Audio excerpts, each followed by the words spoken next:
Hey friends, if you encounter the kbdclass.sys blue screen of death error on your system, then please watch this video. I will guide you through the resolutions. Now here's one thing. The kbdclass.sys file is associated with the keyboard drivers. Before anything else, straight away reinstall the keyboard drivers.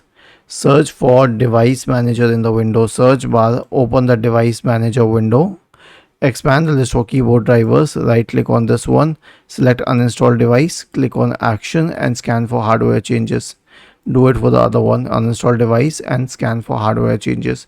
Now I'll tell you why this is important. You would say, why would the keyboard cause a blue screen of death error? The reason is very simple.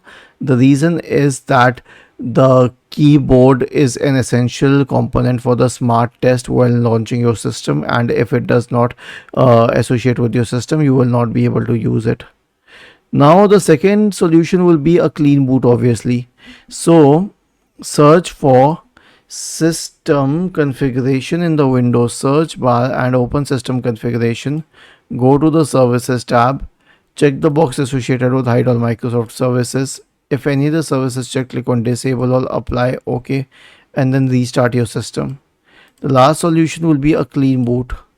The last solution will be a system restore. So search for recovery in the Windows search bar and go to the recovery window. Now click on open system restore. Choose a different restore point. Click on next. Choose a good restore point.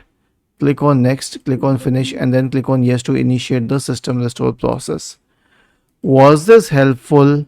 If yes, then please subscribe to the channel.